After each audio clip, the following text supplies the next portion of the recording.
This is from page 68 in the textbook, number 85. The problem was find the limit as delta x goes to 0 of f of x, which is 4 over x.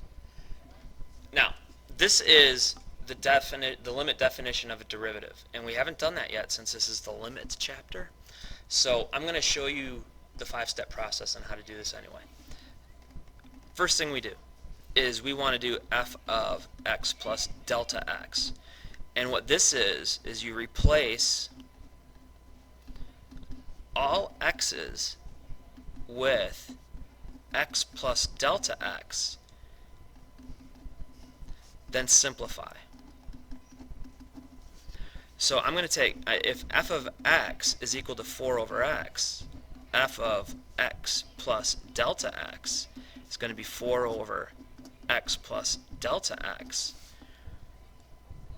because all I had to do was, where I saw an x right here, I took that, replaced it with x plus delta x. Now, step 2. Step 2 says take f of x plus delta x and subtract f of x. So basically what we're going to do is we take care of this part first, then we take care of the entire numerator second.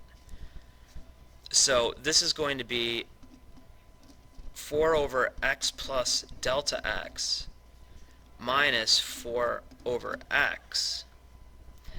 And we want to simplify this. We can use our little trick to add two fractions. 4 times x plus delta x minus, whoops, that's not correct. Sorry, it's still early in the morning.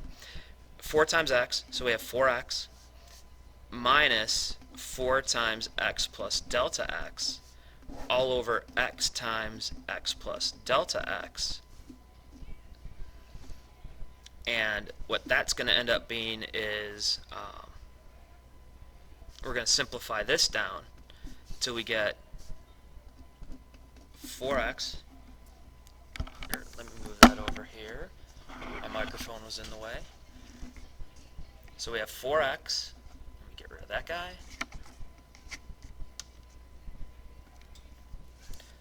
Minus 4x plus 4 times delta x all over.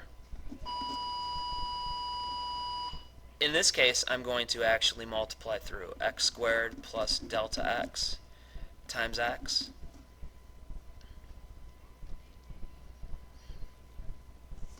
Doing a little simplification in the top, 4x minus 4x is 0, so I'm just going to have 4 times delta x over x squared plus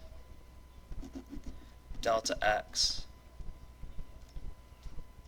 times x.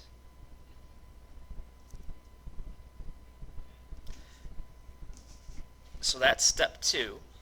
Step 3, I'm going to take whatever answer I get here and I want to divide by delta x. So it's going to take care of this part, the denominator, divide by delta x, or multiply by 1 over delta x. So I'm going to take 4 times delta x all over x squared plus delta x times x, put everything in parentheses, times 1 over delta x. Now the nice thing is, delta x's divide out. Those two divide out, and I'm left with 4 over x squared plus delta x times x.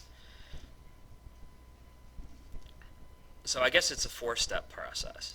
4 is put it back in the limit now. The limit as delta x goes to 0,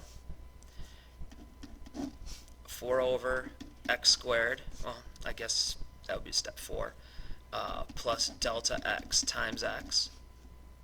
Now evaluate, that'll be step 5. It's a direct substitution problem now. plug in 0 for delta x. Now it's not going to ruin anything. So we're going to get 4 over x squared plus 0 times x, which is 4 over x squared. There's your answer. 4 over x squared. So,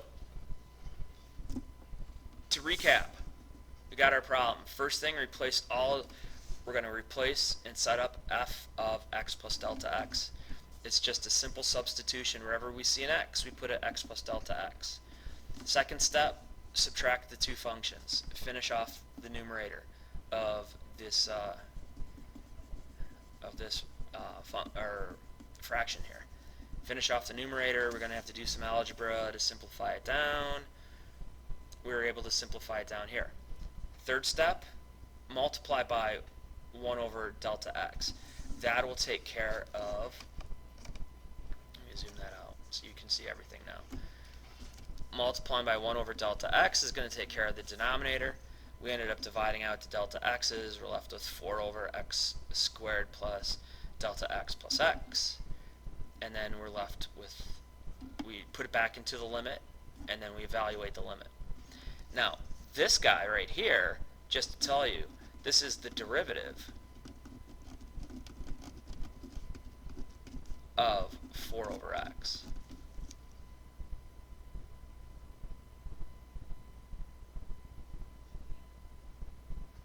We just were able to calculate the derivative in this case. So that's how you actually calculate the derivative. That's how you're going to calculate the limit for this case.